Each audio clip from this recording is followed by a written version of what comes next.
Hello everyone, welcome to DNS. दोस्तों, आज की इस वीडियो में हम बात करेंगे यूपी कॉलेज के एडमिशन के बारे में। दोस्तों, हालांकि इसमें से मैंने 2 क्वेश्चन जो है रेडी किया आपके लिए, जो कि मुझे कमेंट रीड करने के बाद 2 क्वेश्चन बन रहे थे यहाँ से। जो कि पहला बहुत ही मतलब कि मैक्सिमम लोगों ने यही पूछा था कि सर यूपी कॉलेज की जो काउंसलिंग है वो कब से स्टार्ट होगी। दोस्तों, इसके बारे में हम बात करेंगे इस वीडियो में। और दोस्तों, जो सेकंड चीज़ है कि कई लोगों ने कहा था कि सर मेरा वेटिंग लिस्ट में है, मेरा इतना नंबर है, और मेरा मान लीजिए बीएससी किसी का एजी था, किसी का जो बीएससी मैथ हो, या फिर किसी का बीकॉम हो, बीएससी बाय हो, या फिर बीए हो। यानी कि दोस्तों, जो आपके जो कमेंट आए थे कि सर मेरा इतना नंबर है, यानी कि मेरा जो है वेटिंग जो लिस्ट है उसमें मेरा सर इतना नंबर है, क्या मेरा एडमिशन होगा या नहीं। तो दोस्तों, वो जो इसके बारे में, यानी कि जो दोस्तों जो सेकंड जो क्वेश्चन है, इसके बारे में हम बहुत ही डिटेल तरीके से आज बात करेंगे। और दोस्तों, उसको हम कटअप वाइज आपको समझाएंगे, यानी कि जो कटअप गया है, यानी कि कितने नंबर तक जो है आपका चांसेस है एडमिशन होने का। ठीक है, उसके बारे में हम बात करेंगे। लेकिन दोस्तों, हम सबसे पहले आपको बता दें, जो कि लोग काउंसलिंग के लिए पूछ रहे थे, देखिए दोस्तों, अभी जो है एक ऑफिशियली रूप से काउंसलिंग की डेट तो नहीं आई है। ठीक है, लेकिन दोस्तों मैं आपको बता दूं कि 20 अक्टूबर के बाद ही है जो है आपकी जो है काउंसलिंग होगी। यानी कि दोस्तों, आपकी जो काउंसलिंग होगी यूपी कॉलेज की वो 20 अक्टूबर के बाद होगी। जो कि दोस्तों अभी एक ऑफिशियली रूप से उसकी मतलब एक तरह से कोई नोटिस आई नहीं है। लेकिन दोस्तों, जैसे ही नोटिस आएगी कि मान लीजिए काउंसलिंग कब से स्टार्ट हो रहा है, या तो आपको हम इन्फॉर्म कर देंगे कि आपको काउंसलिंग के दिन कब जाना है। लेकिन दोस्तों, यहाँ पे एक क्वेश्चन ये था कि कई लोगों के मन में था कि सर मेरा मेन लिस्ट में है तो मुझे जो है कब जाना है काउंसलिंग के लिए, सर मेरा वेटिंग लिस्ट में है तो मुझे काउंसलिंग के लिए कब जाना है। दोस्तों, मैं आपको बता दूं कि जैसे जैसे लिस्ट आती जाएगी, जैसे जैसे दोस्तों मतलब कि लिस्ट आएगी, जैसे जैसे वहाँ पे नोटिस आएगी, दोस्तों हम आपको एक वीडियो के थ्रू बताते रहेंगे, समझाते रहेंगे कि आपको कैसे कैसे मतलब जाना है, यानी कि मेन लिस्ट वालों को किस दिन जाना है, वेटिंग लिस्ट वालों को किस दिन जाना है। और दोस्तों, यहाँ पे एक क्वेश्चन ये था कि कई लोगों ने पूछा था कि सर जो यूपी कॉलेज की हालांकि 2 लिस्ट तो आ चुकी है, यानी कि एक मेन लिस्ट हो गया, एक वेटिंग लिस्ट। और दोस्तों, कई लोगों का एक क्वेश्चन ये था कि सर थर्ड लिस्ट, यानी कि जो थर्ड लिस्ट है वो आएगी कि नहीं, और वो कब तक आएगी। देखिए दोस्तों, मैं थर्ड लिस्ट के बारे में यहाँ पे मैं आपको एकदम क्लियर कर दूं कि देखिए दोस्तों, जो थर्ड लिस्ट की जो आप बात कर रहे हो, वो थर्ड लिस्ट जो है यानी कि वो डिपेंड करता है कि किस फैकल्टी में कितनी सीटें जो है बची हैं। यानी कि दोस्तों, वो जब यानी कि जब एडमिशन होगा, यानी कि मान लीजिए पहले लिस्ट की एडमिशन, यानी कि मेन लिस्ट वालों की एडमिशन हो गई,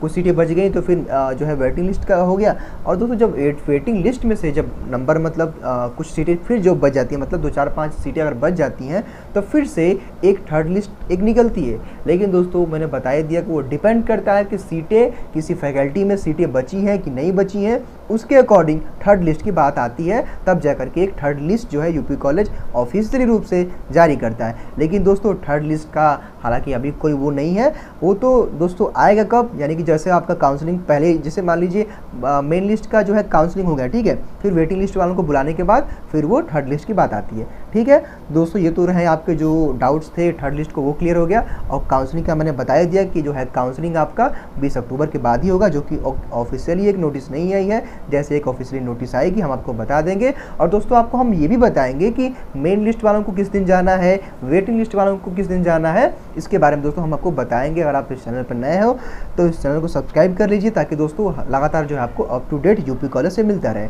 देखिए दोस्तों, हम बात करते हैं जो कि बहुत ही इंपॉर्टेंट क्वेश्चन है, और काफ़ी लोगों के मन में, यानी कि 90% लोगों के माइंड में ये चल रहा हुआ कि सर मेरा वेटिंग लिस्ट में मान लीजिए इतना नंबर है तो मेरा एडमिशन होगा कि नहीं। दोस्तों, आज मैं बहुत ही एकदम क्लियरली आपको बता दूंगा और कट ऑफ वाइज बताऊंगा कि कितने नंबर तक अगर आपका है तो एडमिशन होने का आपका चांसेस है। तो दोस्तों, आइए हम डिटेल में इन यानी कि जो ये दूसरा क्वेश्चन है इसके बारे में हम बहुत ही डिटेल तरीके से बात करते हैं।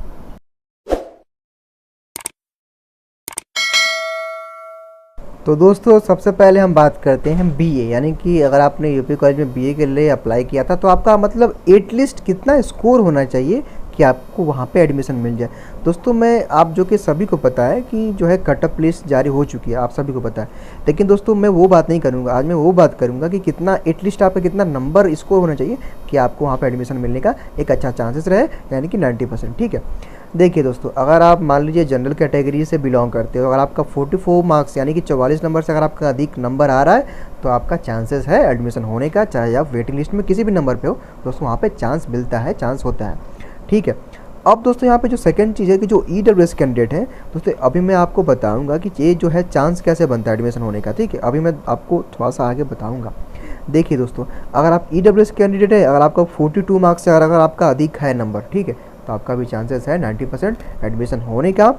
लेकिन दोस्तों यहाँ पे चांसेस वो जानते हैं कैसे बनता है। जैसे मान लो कि अगर आप दो दोस्त हो, दो फ्रेंड्स हो, ठीक है, अगर किसी मान लीजिए अगर आपके फ्रेंड का 75 मार्क्स है इंटर में यानी कि इंटरमीडिएट में, और आपका 80 मार्क्स है इंटरमीडिएट में, तो दोस्तों यहाँ पे आपका तो मार्क्स अधिक है ना, यानी कि जिसका 80% मार्क्स है तो वो तो कहीं ना कहीं से वो अधिक है, यानी कि जिसका भी 80% मार्क्स आ रहा है वो तो कहीं ना कहीं से अधिक है उसका ना मार्क्स। तो दोस्तों वेटिंग लिस्ट में भी ये भी चीज़ यानी कि 12th का मार्कशीट भी काफ़ी कुछ मैटर करता है। जब आप काउंसलिंग के दिन जाओगे तो वहाँ पे वो भी चीज़ चेक होता है, उसके अकॉर्डिंग भी आप लोग को सब्जेक्ट मिलता है और उसी के अकॉर्डिंग आप लोग को वहाँ पे एडमिशन मिलता है, ठीक है। यानी कि वरीयता क्रम, यानी कि दोस्तों एक कहा जाए तो सर्वश्रेष्ठ कौन है, यानी कि सर्वश्रेष्ठता के क्रम में एडमिशन वहाँ पे मिलता है, ठीक है। अगर दोस्तों वहीं अगर आप OBC कैंडिडेट हो, अगर आपका 40 मार्क्स से प्लस है, यानी कि अगर आपका 40 नंबर से अगर आपका अधिक आ रहा है नंबर, तो दोस्तों वहाँ पे भी आपको एडमिशन मिलने का चांस 90% चांसेस होता है दोस्तों। जैसे कि मैंने बता दिया कि वहाँ पे भी 12th का मार्क्सशीट डिपेंड करता है। और दोस्तों यहाँ पे एक चीज़ और डिपेंड करता है कि कितनी सीटें बची हैं,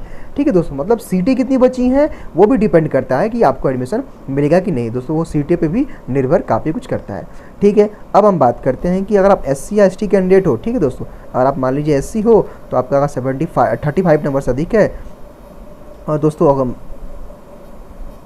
अगर दोस्तों मान लीजिए अगर आप SC हो तो अगर आपका 35 मार्क्स से अगर आपका अधिक है, अगर आप ST हो तो अगर आपका 37 मार्क्स से अधिक है, तो दोस्तों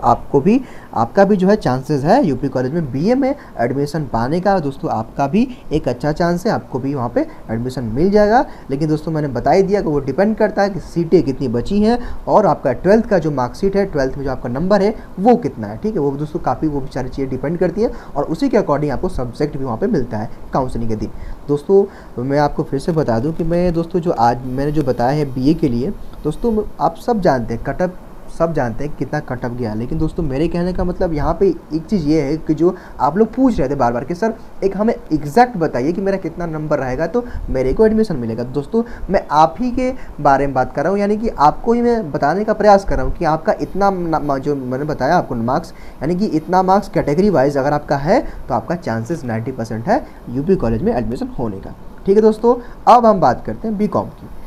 देखिए दोस्तों मैं अब बात करता हूँ BCom, यानी कि अगर आपने यूपी कॉलेज में BCom के लिए अप्लाई किया था तो दोस्तों यानी कि एटलीस्ट कितना मार्क्स होना चाहिए आपका वहाँ पे एडमिशन लेने के लिए। क्योंकि दोस्तों आप सब जानते हो कि कटअप लिस्ट जारी हो चुकी है, ठीक, आप सब जानते हो कि कटअप लिस्ट आ चुकी है, जनरल की क्या है, AWS की क्या है, OBC की क्या है, ST ST की क्या है, और वेटिंग लिस्ट में कितना गया है, मेन लिस्ट में कितना गया है, सबको पता है, ठीक है दोस्तों।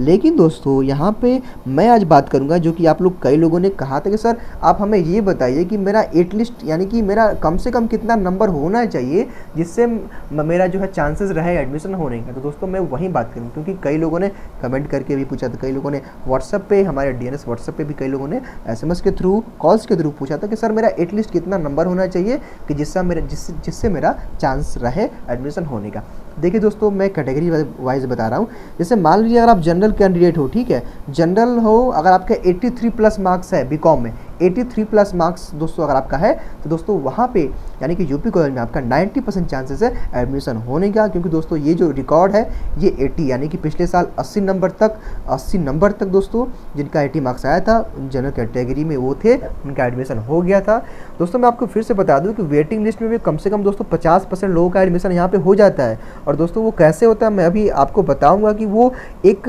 क्रम में होता है, कैसे होता है मैं अभी आपको आगे समझाने वाला हूँ। जैसे मान लीजिए दोस्तों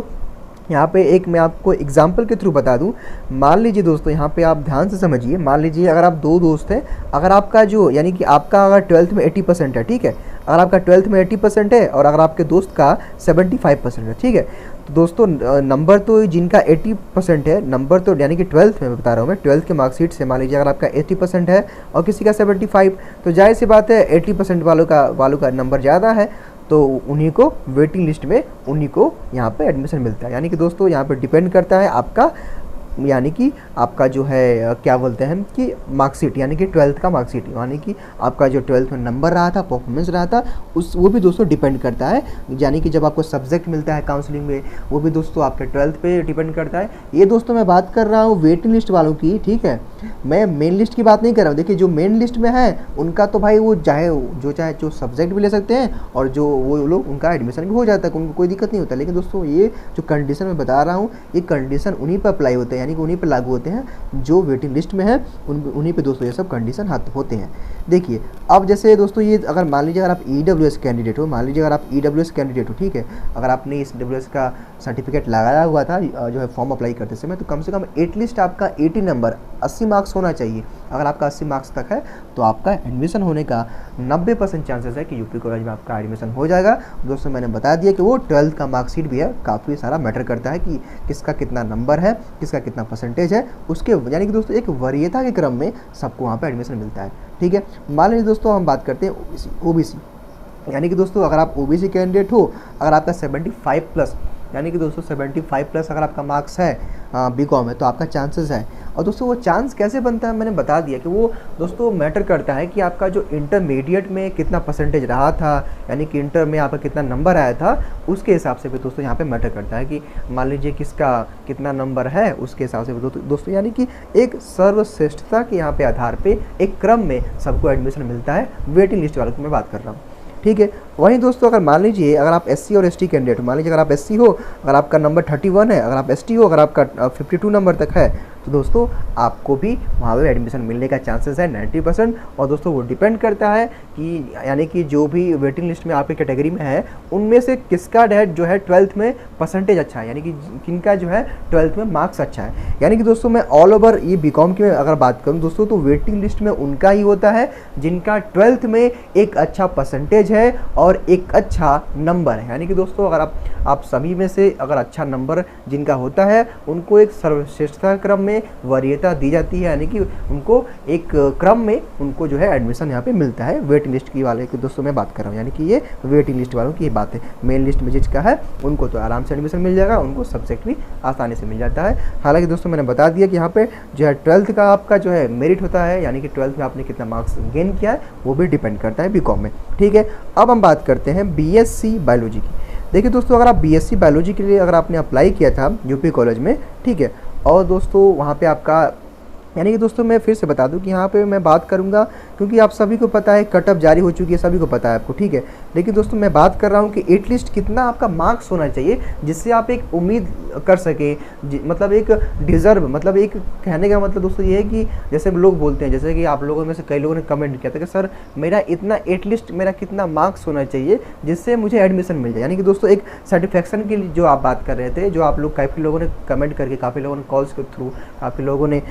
DNS व्हाट्सअप के थ्रू पूछा था कि सर एक हमें आप स्कोर बताइए कि भाई कितना स्कोर तक वहाँ पर एडमिशन मिल जाएगा, सर मेरा इतना नंबर है। तो मैं उनको वहीं बता रहा हूँ कि मान लीजिए अगर आप जनरल कैटेगरी से बिलोंग करते हो, अगर आपका 45 प्लस मार्क्स है, यानी कि 45 या 46 है, यानी कि 45 से अगर आपका प्लस मार्क्स है तो आपका एडमिशन होने का चांस वहाँ पे 90% है। और दोस्तों कैसे है मैं आपको बता दूँ कि मान लो अगर यहाँ पे 100 लोग अगर दोस्तों वेटिंग लिस्ट में हैं, तो दोस्तों उन 100 लोगों में से देखा जाएगा कि जिनका यानी कि 12th का जो मार्कशीट है आपका,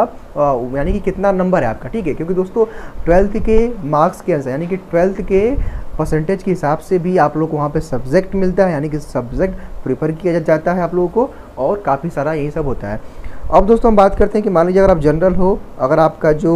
आपने EWS का सर्टिफिकेट लगाया है, तो मान लीजिए अगर आपका 43 मार्क्स यानी कि 43 प्लस मार्क्स अगर है, तो आपका भी वहाँ पे 90% चांसेस है कि आपको एडमिशन मिल जाएगा, ठीक है दोस्तों। यानी कि मैं एक बता रहा हूँ स्कोर की एक एटलीस्ट, जैसे आपने पूछा था कि सर एटलीस्ट कितना, कम से कम कितना मार्क्स होना चाहिए एडमिशन लेने के लिए, दोस्तों वही मैं बता रहा हूँ कि एटलीस्ट आपका अगर EWS कैंडिडेट हो तो आपका 43 नंबर तक अगर आपका है तो वहाँ पे आपको एडमिशन मिल जाएगा यूपी कॉलेज में, ठीक है। वहीं अगर आप OBC कैंडिडेट हो और आपका 40 प्लस मार्क्स है, तो दोस्तों आपका भी जो है 90% चांसेस है कि आपको एडमिशन यूपी कॉलेज में मिल जाएगा। और दोस्तों मैंने बता ही दिया कि वो डिपेंड करता है 12th के मार्कशीट पे भी, यानी कि 12th के मार्कशीट पे किसका कितना नंबर है,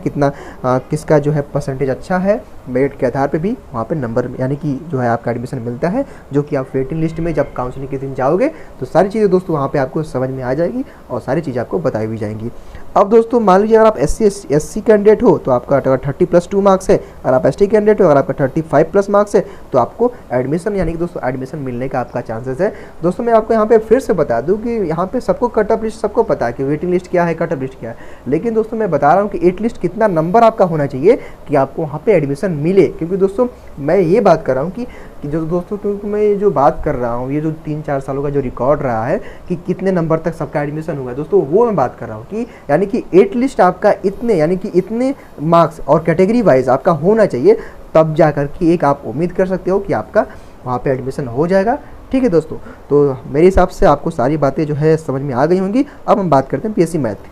तो अब हम बात करते हैं बीएससी मैथ। दोस्तों मैं आपको यहाँ से फिर से बता दूं कि देखिए सबको पता है कट ऑफ लिस्ट जारी हो चुका है, सबको पता है कि मेन लिस्ट क्या है, वेटिंग लिस्ट क्या है, और कैटेगरी वाइज यानी कि general, OBC, ST, ST category wise भी लिस्ट जारी हो चुकी है। लेकिन दोस्तों इस वीडियो में मैं आपको वो बताऊंगा कि आपका यानी कि एट लिस्ट आपका कितना मार्क्स होना चाहिए जिससे आप एक उम्मीद कर सको और यानी कि चांसेस रहे एडमिशन होने का। दोस्तों वो मैं बात करूँगा। देखिए मैं कैटेगरी वाइज सब चीज़ आपको डिफाइन करूँगा और आपको बताऊँगा कि कैसे यहाँ पे चांसेस बनते हैं एडमिशन होने का वेटिंग लिस्ट में। ठीक है, आप दोस्तों थोड़ा सा इसको ध्यान से सुनिएगा। देखिए मान लीजिए अगर आप जनरल कैंडिडेट हो, अगर आपका 58+ मार्क्स है यानी कि 58+ मार्क्स है तो आपका जो है यहाँ पे एडमिशन होने का चांसेस है। और दोस्तों वो चांस कैसे है मैं आपको फिर से बता दूँ। मान लीजिए कि अगर आप दो दोस्त हो, एक मैं आपको एग्जांपल के थ्रू बता रहा हूँ। मान लीजिए अगर आप कोई दो फ्रेंड हो, अगर आपके फ्रेंड का मार्क्स जो है 75 है इंटरमीडिएट में यानी कि 12th के मार्कशीट में उसका 75% है और आपका 80% है, तो दोस्तों जो है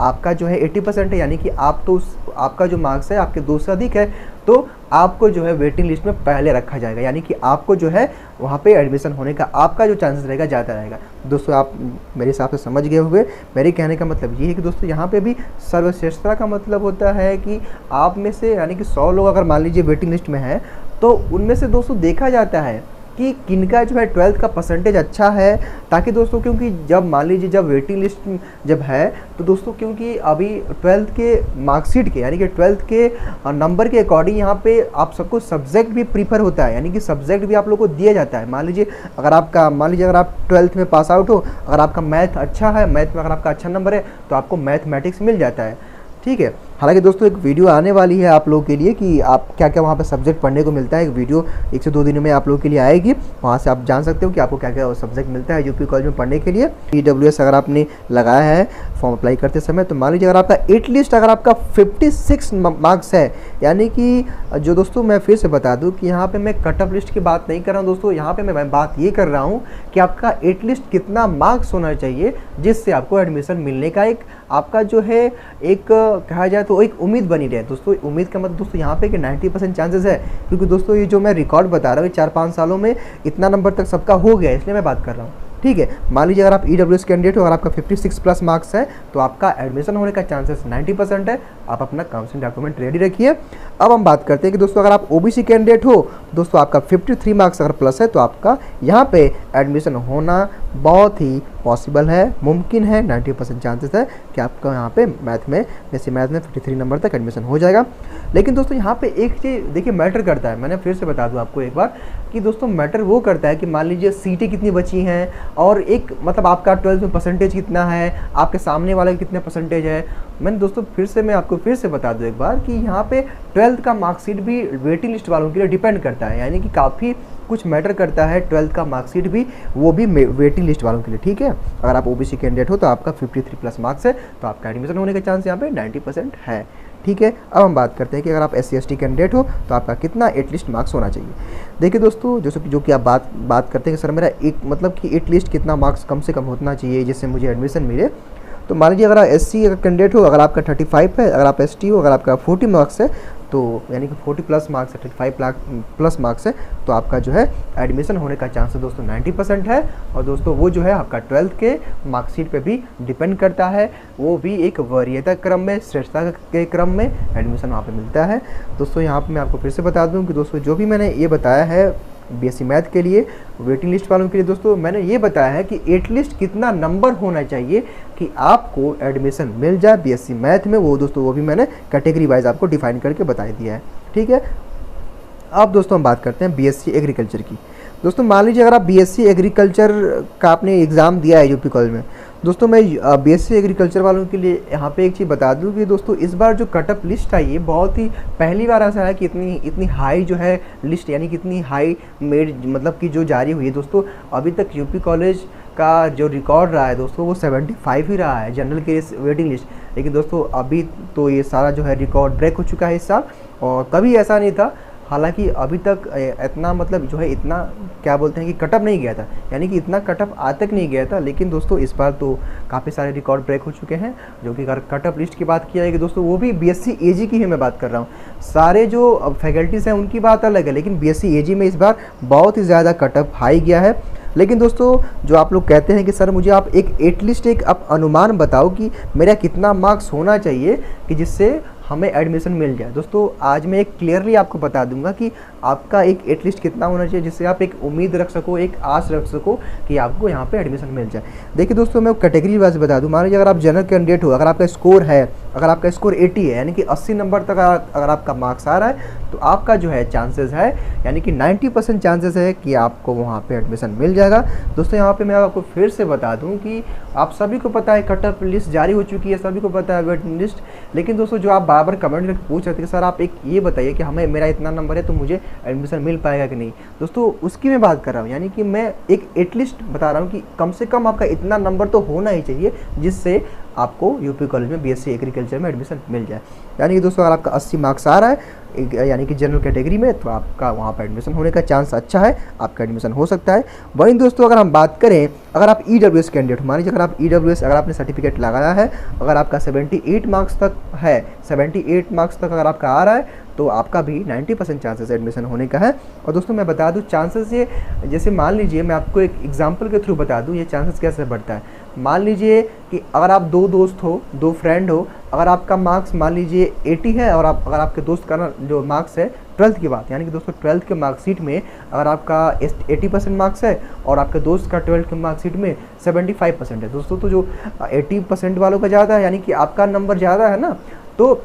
यहाँ पे दोस्तों यहाँ पे 12th का मार्कशीट भी वेटिंग लिस्ट वालों के लिए काफ़ी कुछ डिपेंड करता है यहाँ की, यानी कि एक वरीयता क्रम में, एक श्रेष्ठता क्रम में भी यहाँ पे एडमिशन मिलता है। यानी कि दोस्तों 12th का आपका मार्कशीट भी है, काफ़ी कुछ मैटर करता है, यानी कि जिस दिन आप जाओगे तो उस दिन 12th का मार्कशीट भी वेटिंग लिस्ट वालों के लिए डिपेंड करता है, उसके अकॉर्डिंग भी लिस्ट भी जारी होती है, या फिर उसके अकॉर्डिंग आप लोग का एडमिशन भी वहाँ पर मिल जाता है। यानी कि एक सब्जेक्ट वाइज भी मतलब देखा जाएगा कि किसका 12th में अच्छा नंबर है, किसका 12th में अच्छा नंबर नहीं है। यानी कि दोस्तों 12th का मार्कशीट वेटिंग लिस्ट में काफ़ी कुछ मैटर करता है, ठीक है। अगर दोस्तों वहीं मैं बात करूँ ओबीसी, अगर आप ओबीसी कैंडिडेट हो, अगर आपका 79 मार्क्स है तो आपका भी एडमिशन होने का चांसेस है। लेकिन दोस्तों वही है, चांसेस का मतलब ये है कि वो डिपेंड करता है कितनी सीटें बची हैं, और डिपेंड करता है कि आपके सामने वाला जो वेटिंग में है उसका 12th का परसेंटेज कितना है। यानी कि दोस्तों वहाँ पे 12th का परसेंटेज,